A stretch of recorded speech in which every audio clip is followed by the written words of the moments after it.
नमस्कार मेरे प्यारे साथियों, मैं अजय कुमार युग इंस्टीट्यूट के इस ऑनलाइन प्लेटफॉर्म में आप सभी का स्वागत करता हूं। दोस्तों, आज हम हिंदी का एक नया प्रकरण शुरुआत करने जा रहे हैं जिसमें हम पढ़ेंगे कि संधि क्या होती है और इस संधि की आवश्यकता हमारे हिंदी भाषा में क्यों पड़ी और संधि के कितने प्रकार होते हैं और हम संधि में किन किन महत्वपूर्ण चीज़ों को जानेंगे जो एग्जाम की दृष्टिकोण से महत्वपूर्ण होंगे। आदि सभी के बारे में हम अभी जानने वाले हैं। परंतु उससे पहले मैं आपसे गुजारिश करना चाहूँगा कि यदि आपने हमारे चैनल को अभी तक सब्सक्राइब नहीं किया है या हमारे चैनल में अभी आप नए हैं तो प्लीज़ चैनल को सब्सक्राइब कर लीजिए और बेल आइकन को दबा लीजिए ताकि हर वीडियो के नोटिफिकेशन सबसे पहले आप तक पहुंच सके। ओके दोस्तों, तो चलिए हम शुरू करेंगे कि ये संधि क्या होती है और संधि के प्रकार क्या क्या होते हैं। संधि में आखिर कौन से वे शब्द हैं या कौन से वे वर्ण हैं जो आपस में मेल करते हैं और मेल करके एक नया शब्द बनाते हैं, इत्यादि के बारे में जानेंगे। तो चलिए पहले देखते हैं हम कि ये संधि जो लिखा हुआ है, आपने देखा बोर्ड में कि संधि लिखा है और मैंने यहाँ पे संधि अलग अलग प्रकार से लिखा है। क्या ये दोनों संधियां सही हैं या सिर्फ एक सही है? मैं कहूँगा कि ये दोनों संधियां सही हैं। क्यों? क्योंकि इसको हम जानते हैं। देखिए, मैंने लिखा क्या, एक लिखा मैंने संधि और दूसरे टाइप से मैंने लिखा संधि जिसमें मैंने किसको, पंचाक्षर, और जिसमें हम ना का प्रयोग कर रहे हैं। उसी प्रकार से अगर मैं कह दूं कि एक हिंदी अनुस्वार लगा करके और दूसरी हिंदी में लिखता हूं क्या, स्वर रहित ना का प्रयोग करके, क्या हमारे दोनों सही हैं या दोनों गलत हैं? मैं कहूँगा कि ये दोनों सही हैं और संधि भी हमारी दोनों सही हैं। आखिर ऐसा क्या है जिन्हें हम दो दो प्रकार से लिख सकते हैं किसी एक शब्द को? संधि को मैंने दो प्रकार से लिखा, एक संधि ये लिखा और दूसरे प्रकार से ये भी लिखा और दोनों सही हैं। आखिर वो कौन सा नियम है, हम किस नियम के माध्यम से ये दोनों चीज़ें लिख सकते हैं? तो चलिए मैं बताता हूँ कि आप जब पढ़ोगे व्यंजन संधि, ठीक है, अभी हम आगे चल करके व्यंजन संधि पढ़ेंगे, उसमें एक नियम होता है क्या, पंचमाक्षर का नियम। ठीक है, उस पंचमाक्षर के नियम में या उसी को हम कहेंगे अनुस्वार का नियम। उसमें देखो दोस्तों क्या होता है, उसमें होता यह है कि यदि आपका पहला शब्द का अंतिम वर्ण क्या हो, माँ हो, पहले शब्द का अंतिम वर्ण माँ हो और उसका मेल आकाश से लेकर के माँ तक के किसी भी वर्ण से हो, यानी स्पर्श व्यंजन स्पर्श वर्ण में से किसी से भी हो, तो आप यहाँ पे क्या लगा सकते हो, या फिर आप अनुस्वार लगा सकते हो इस माँ की जगह में, या फिर सामने वाले वर्ण के, क्या बेटा, सामने वाले वर्ण के वर्ग का प्रथम अक्षर लिख सकते हैं, सॉरी अंतिम अक्षर लिख सकते हैं। यहां पे हम क्या ध्यान देने की जरूरत है कि पंचम अक्षर नहीं होना चाहिए।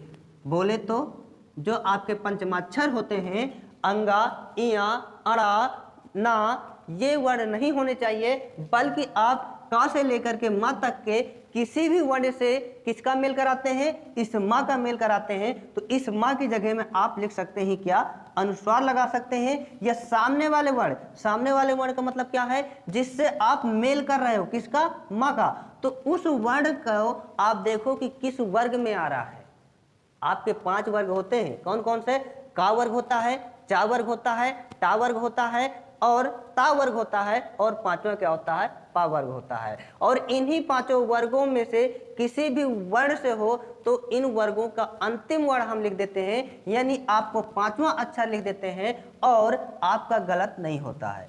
जैसे कि मैंने एग्जाम्पल ही लिया, यहाँ पे क्या लिया, सम, धन, धी। अब आप देख पा रहे होंगे कि इस माँ का मेल, यानी यहाँ से आप माँ का मेल किससे हो रहा है, धा और छोटी ई, धा और छोटी ई, यानी इसका मेल आपका धा से हो रहा है। और इस प्रकार से आप यहाँ पे अनुस्वार लगा सकते हैं या फिर सामने वाले वर्ण। अब इसमें सामने वाला वर्ण कौन सा है बेटा, सामने वाला वर्ण है धा, धनुष।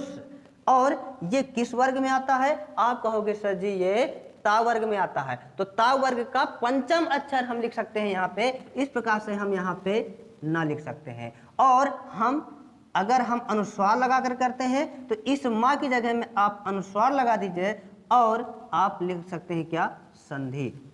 इसी प्रकार से आप ना लगा करके भी लिख सकते हैं, यानी आधा ना हो जाएगा और छोटी ई की मात्रा लग जाएगी और हमारा क्या हो गया, संधि।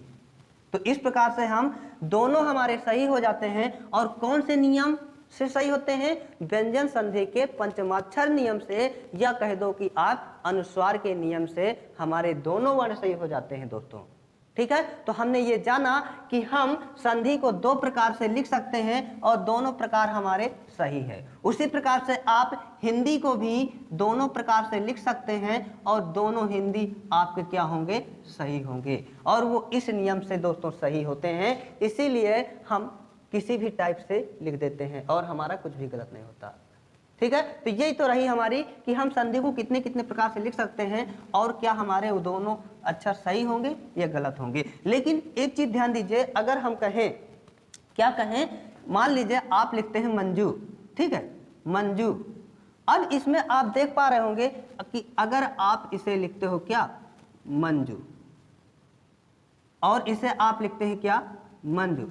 अब इसमें आप जानो कि कौन सा सही होगा कौन सा गलत होगा। ये तो हमारा सही है, ये तो हमारा सही है, परंतु क्या ये भी सही है, ये भी सही है। तो आप कहोगे सर जी ये गलत है, ये सही है। क्यों ऐसा कह रहे हैं, क्योंकि जब आप करोगे, इसमें देखो ज वर्ण है, ठीक है, इसमें जा वर्ण है, तो जा का ये पंचम अक्षर आपका प्रयोग होगा, ना कि ये प्रयोग होगा। और पंचम अक्षर इया होता है, ना कि ना होता है। जैसे आप लिखते हो पंचम, तो इस पंचम को क्या आप ना लगा करके लिख सकते हैं? सर जी कहोगे नहीं लिख सकते। तो कैसे लिख सकते हैं? आप कहोगे सर जी इसमें इया लगाइए, ठीक है, यानी चा वर्ण का पंचम अक्षर लगाइए, तभी जाकर के ये सही होगा। कैसे? आप कहोगे पम धन चम। अब इसमें या तो आप अनुस्वार लगा सकते हो, या फिर आप इस अगले वर्ण का, सामने वाले वर्ण का पंचम अक्षर ले सकते हो, और इसका पंचम अक्षर होता है इया। इस प्रकार से ये पंचम सही होगा, ना कि ये पंचम सही होगा। ठीक है, अब चलिए देखते हैं हम कि संधि में होता क्या क्या है, यानी हम संधि की किस प्रक्रिया को कहेंगे। क्या संधि कोई शब्द है या एक प्रक्रिया है? तो आप जानते हो जिस प्रकार से समास एक प्रक्रिया है, यानी दो वर्णों के मेल से जो विकार उत्पन्न होता है, तो इस प्रक्रिया को क्या कहते हैं? हम संधि कहते हैं। जैसा कि हमने समास में देखा था, और समास में हमने जाना था कि समास कोई शब्द नहीं है, बल्कि ये संक्षिप्तीकरण की प्रक्रिया है, यानी दो पदों के मेल से जो विकार उत्पन्न होता है, दो पदों के मेल से जो समासिक पद बनता है, उस प्रक्रिया को क्या कहेंगे? हम समास कहते हैं। ठीक उसी प्रकार से कि दो वर्णों के मेल से जो आपका विकार उत्पन्न होता है, तो इस प्रक्रिया को कहेंगे हम क्या? संधि। ठीक है दोस्तों, तो चलिए इसको जानेंगे हम कि संधि सम धन धी से मिलकर बना हुआ है। सम धन धी से मिलकर बना हुआ है, जिसका अर्थ होता है क्या? मेल, या इसी को कह सकते हैं आप मिलाप, या मित्रता, जोड़, समझौता, आप किसी भी नाम से जानिए, क्योंकि ये सभी क्या होते हैं? दो वर्णों के आपस में मेल करने की स्थिति होती है, या दोनों की समझौता करने की स्थिति होती है। क्यों? समझौता भी आपका दो व्यक्ति या दो से अधिक व्यक्तियों के साथ होता है ना। तो समझौता में भी दो व्यक्ति जब आपस में मिलते हैं, या आपस में कोई चीज पर चर्चा करते हैं, या किसी चीज को निपटाना चाहते हैं, तो उसमें जो विकार उत्पन्न होता है, क्यों? क्योंकि एक दोस्त या दूसरे दोस्त से झगड़ा हो जाता है, वो आपस में मिल करके एक नया समाधान निकालते हैं, और इस प्रकार से हम जानते हैं कि जो पुरानी चीजें थी उनकी, उनसे एक नई चीज निकल कर आई, और इसको क्या कह देते हैं कि विकार उत्पन्न हुआ, यानी बदलाव उत्पन्न हुआ, और इसी को क्या कह देते हैं हम? समझौता। उसी प्रकार से यहाँ पे दो वर्ण आपस में मिल रहे हैं, और दोनों के मिलने से एक नया समाधान निकल के आया, एक नया बदलाव दिखाई दिया, इसी को क्या कह देते हैं? हम संधि कह देते हैं, है ना। तो हम कह सकते हैं कि सम धन धी से मिलकर बना होता है, जिसका अर्थ होता है मेल, मिलाप, मित्रता, जोड़ या समझौता। अब ये मेल, मिलाप, समझौता कब होता है दोस्तों? तो ये होता है कि जब दो निकटतम वर्ण मिलते हैं। मतलब मेरा क्या है? क्योंकि इसमें दो शब्द मिलते हैं, है ना, और दोनों शब्दों के निकटतम वर्ण आपस में मिलते हैं तभी जाकर के क्या होता है, विकार उत्पन्न होता है। यानी यहां से आप देखोगे प्रथम शब्द और यहां से देखोगे दूसरा शब्द, और दोनों शब्दों के निकटतम वर्ण यानी एक अंतिम वर्ण ये होगा, प्रथम पद का अंतिम वर्ण और द्वितीय शब्द का प्रथम वर्ण आपस में मिलते हैं और इस प्रकार से इन दोनों में योग होता है और इस योग से विकार उत्पन्न होता है। क्या दोस्तों, विकार उत्पन्न होता है, यानी हम कह सकते हैं कि बदलाव होता है, और इसी बदलाव को हम क्या कह देते हैं कि संधि हो रही है। ओके दोस्तों, उम्मीद करता हूं आपको अच्छे से समझ में आ रहा होगा। यदि कोई डाउट हो तो आप कमेंट बॉक्स में बताइए कि कहां पे क्या प्रॉब्लम हो रही है। तो चलिए अब इसमें देखो, दोनों शब्द जो है, दोनों पद जो है सार्थक होना चाहिए, यानी पहला पद भी सार्थक हो, दूसरा पद भी सार्थक हो, और दोनों पदों के निकटतम वर्ण आपस में मिले तो वहां पे बदलाव भी हो। अगर वहां पे बदलाव नहीं होगा तो वो एकमात्र संयोग होगा, ना कि वहां पे संधि होगी। चलिए इसको एग्जांपल के माध्यम से समझते हैं। जैसा कि मैंने बताया कि योग होने पर वहां पे बदलाव होना ही चाहिए, अगर बदलाव नहीं होगा तो वहां पे संधि नहीं होगा। हाँ, कुछ इसमें अपवाद होंगे जो हम व्यंजन संधि में या हम विसर्ग संधि में पढ़ेंगे, जिसमें हम प्रकृति भाव से संबंधित संधियां जानेंगे। उनमें बदलाव नहीं होता है, यानी ना तो उनमें किसी चीज का आगम होता है, ना किसी वर्ण का लोप होता है, ना तो वहां पे किसी वर्ण का क्या होता है, आदेश होता है। इस प्रकार से वहां पे कोई बदलाव नहीं होता और वहां पे प्रकृति भाव होता है। इसी प्रकार इस तरह से वहां पे हम पढ़ेंगे। लेकिन यहाँ पे जो आप जान रहे हो, अधिकतर संधियों में दो सार्थक पदों के निकटतम वर्णों के मेल से एक विकार उत्पन्न होगा, बदलाव उत्पन्न होगा। बिना बदलाव के वहां पे संधि नहीं हो सकती। जैसे कि मैं अगर कहूं महाधन ईश, अब यहां से आप देख पा रहे हो एक वर्ड है महा, और महा का एक अपना सार्थक शब्द है, यानी महान, यानी बड़ा, यानी उच्च, और ईश का मतलब होता है ईश्वर, और दोनों सार्थक पद के निकटतम वर्ण मिलेंगे। निकटतम वर्ण कौन से मिलेंगे, यहां से आपका आ मिलेगा और यहां से आपका ई मिलेगा। ठीक है, यानी कहने का मतलब कि दो निकटतम वर्ण आपस में मिलेंगे और इनके मेल से एक नया विकार उत्पन्न होगा, यानी यहाँ पे आपका क्या हो जाएगा, ए हो जाएगा। और इस प्रकार से इसमें एक ही मात्रा लग जाती है और यहाँ आप करके नया शब्द बनता है क्या, महेश, महेश। और देखा आपने कि दो निकटतम वर्णों के मेल से एक विकार उत्पन्न हुआ, एक बदलाव उत्पन्न हुआ, और उसी बदलाव से हमारा क्या बना, एक नया शब्द महेश, और हम कह देंगे कि यहाँ पे संधि हुई। और कौन सी संधि हुई तो ये हम जानेंगे। हालांकि यहाँ पे आपकी स्वर संधि हुई, स्वर संधि का आप यहाँ पे गुण संधि समझ सकते हैं, यानी गुण स्वर संधि हुई। ये चीज हम अभी जानेंगे जब संधि के प्रकार पढ़ेंगे। ठीक है दोस्तों, तो अब देखिए आपने अगला शब्द लिया पान और वाला। अब इसमें देख रहे हो कि पान धन वाला, और दोनों मिलकर के बन जाता है पान वाला, यानी यहाँ पे आपका क्या मिला, ना, और यहाँ पे आपका वा, और कोई भी विकार उत्पन्न नहीं हुआ, हूबहू के हूबहू लिख गया। इसे मात्र आप कहोगे क्या कि यहाँ पे संयोग हुआ है, ना कि संधि हुई है। अगर संधि होती तो यहाँ पे विकार उत्पन्न होता, और विकार उत्पन्न होने पर एक नया शब्द बनकर के तैयार होता, बल्कि यहाँ पे ऐसा कुछ नहीं हुआ है। इसीलिए हम कहेंगे कि पान धन वाला, पान वाला में एकमात्र संयोग हुआ है, ना कि संधि हुई है, बल्कि महाधन ईश में आपका नया शब्द बनकर के तैयार हुआ है महेश, और यहाँ पे क्या हुई है, संधि हुई है। ठीक है, अब देखो हम संधि की परिभाषा क्या बना सकते हैं। यानी आपने इतना सब कुछ जाना तो हम इसको पढ़ते हुए एक छोटी सी परिभाषा कैसे बना सकते हैं, यानी हम संक्षिप्त रूप में कैसे व्यक्त कर सकते हैं कि संधि क्या होती है। तो आप कहोगे संधि सम धन धी से मिलकर बना हुआ है, जिसका शाब्दिक अर्थ होता है मेल, मिलाप, मित्रता, जोड़ या समझौता।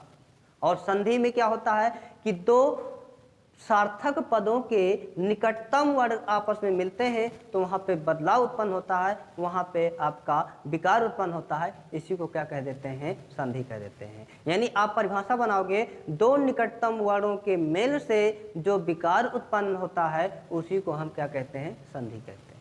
ओके दोस्तों, अब हम जानेंगे कि इस संधि की हमारे हिंदी भाषा में आवश्यकता क्यों पड़ी। ठीक है, तो आप जानते हो बेटा, क्या जानते हो कि हमें शब्द निर्माण में किन्हीं न किसी प्रक्रिया को अपनाना पड़ता है। यानी एक शब्द संरचना या नए शब्द के निर्माण में हमें किन किन चीजों की आवश्यकता पड़ती है। आप कहोगे सर जी इसमें समास अपनी भूमिका निभाता है, इसमें आपका उपसर्ग प्रत्यय निभाता है, और तीसरा है आपका प्रत्यय, और उन्हीं में से हमारा एक क्या है, संधि है, जिसको हम पढ़ने वाले हैं। इस प्रकार से एक नए शब्द का निर्माण या शब्द संरचना की आवश्यकता में, शब्द संरचना के किसमें, शब्द संरचना के लिए, एक नए शब्द के निर्माण के लिए हम समास की प्रक्रिया द्वारा नया शब्द बना सकते हैं, उपसर्ग के माध्यम से नया शब्द बना सकते हैं, प्रत्यय के माध्यम से नया शब्द बना सकते हैं। उन्हीं में से एक संधि भी है जिसके माध्यम से हम एक नया शब्द बना सकते हैं। जैसा कि आपने यहाँ पे जाना कि महा एक शब्द है और ईश एक शब्द है, और दोनों शब्दों के योग से एक नया शब्द बनकर के तैयार हुआ महेश। अतः हम कह सकते हैं कि शब्द संरचना में संधि की आवश्यकता पड़ती है। यानी संधि शब्द की आवश्यकता एक नए शब्द के निर्माण के लिए है, और हम कह सकते हैं कि संधि की आवश्यकता नए शब्द निर्माण या शब्द संरचना के लिए ही होता है। ओके दोस्तों, तो चलिए अब हम जानेंगे संधि के प्रकार, संधि के कितने प्रकार होते हैं। ठीक है, देखिए संधि के प्रकार की बात करूं तो संधि के यहाँ पे 3 प्रकार हो जाते हैं। कौन कौन से, तो आप कहोगे पहला प्रकार है इसका स्वर संधि, और दूसरा प्रकार क्या होता है, तो दूसरा प्रकार यहाँ पे हो जाता है आपका व्यंजन संधि। तीसरा प्रकार क्या है, तो तीसरा प्रकार हो जाता है हमारा विसर्ग संधि। अब इसमें स्वर संधि क्या होती है, यानी संधि तो हमने जान लिया कि संधि 2 वर्णों के मेल होते हैं, मेल से जो उत्पन्न होने वाला विकार होता है, यानी 2 निकटतम वर्णों के मेल से जो विकार उत्पन्न होता है। पर ये जो 3 प्रकार हमने पढ़ा, स्वर संधि, व्यंजन संधि, विसर्ग संधि, ये क्या होते हैं, तो देखिए जब आपके शब्दों के स्वर आपस में मिले, यानी प्रथम शब्द का अंतिम वर्ण स्वर होना चाहिए और द्वितीय शब्द का प्रथम वर्ण स्वर होना चाहिए, और जब स्वर और स्वर आपस में मिलते हैं तो वहां पे कौन सी संधि होती है, स्वर संधि होती है। जैसे मैं कहूं कि कौन सा विद्यालय, विद्याधन आलय। अब इसमें देखो यहां से आप करोगे तो आ निकलेगा, यहां से करोगे तो आ निकलेगा, और ये आपस में मेल कर रहे हैं। इस प्रकार से बन गया क्या, विद्यालय। अगर मैं कहूं रामाधन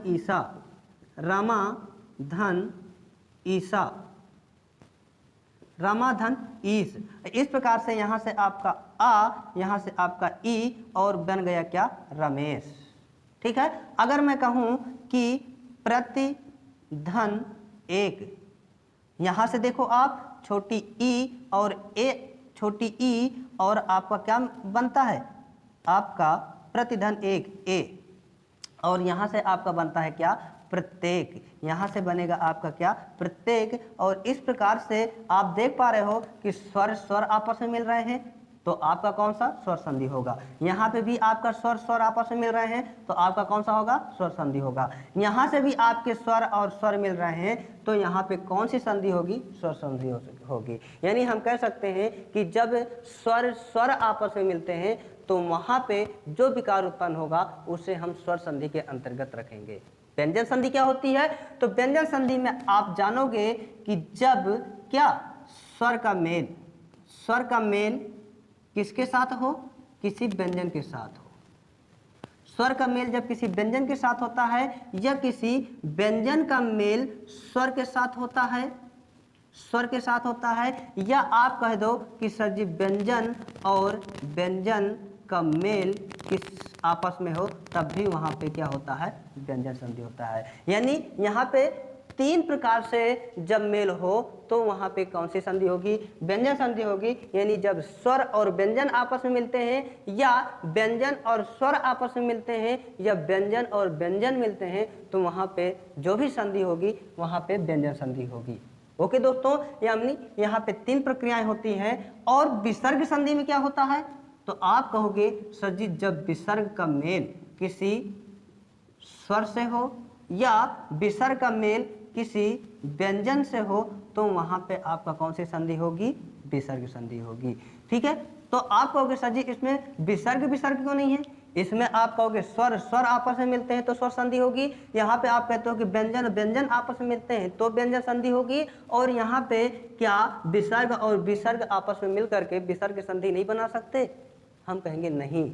क्यों, क्योंकि ऐसा कोई वर्ण ही नहीं होता है, ऐसा कोई शब्द ही नहीं होता है बेटा जिसके पहले क्या लगा हो, विसर्ग लगा हो। यानी किसी भी शब्द की शुरुआत विसर्ग से नहीं होती है। यदि आपको ऐसा कोई शब्द मिले तो जरूर कमेंट बॉक्स में बताइएगा कि विसर्ग से शुरुआत होने वाला शब्द कौन सा है। जब भी आप कोई शब्द लिखोगे तो उसमें आप या तो बीच में विसर्ग लगा हुआ मिलेगा या आपको अंत में लगा हुआ मिलेगा, आपको कभी भी विसर्ग से शुरुआत होने वाला शब्द नहीं मिलेगा। अतः हम कहेंगे कि इसका पहला शब्द तो विसर्ग युक्त हो सकता है। क्यों, क्योंकि इसका हमें अंतिम वर्ण मिल कराना है और इसका प्रथम वर्ण मिल कराना है, इसीलिए हम कहेंगे कि प्रथम वर्ण कभी भी विसर्ग नहीं हो सकता, इसीलिए विसर्ग धन विसर्ग नहीं होता है। ओके दोस्तों, तो अब हम जानेंगे एक एक प्रकार से सभी को कि स्वर संधि क्या होता है, व्यंजन संधि क्या होता है, विसर्ग संधि क्या होता है, तो आदि के बारे में हम जानेंगे अगले एपिसोड में, अगले वीडियो में, अगले क्लास में। तब तक के लिए मैं आपसे विदा चाहूंगा। आप हंसते रहिए, मुस्कुराते रहिए और बने रहिए युग इंस्टीट्यूट ऑफ एजुकेशन के साथ। ओके दोस्तों, धन्यवाद, थैंक यू, जय हिंद, जय भारत, वंदे मातरम।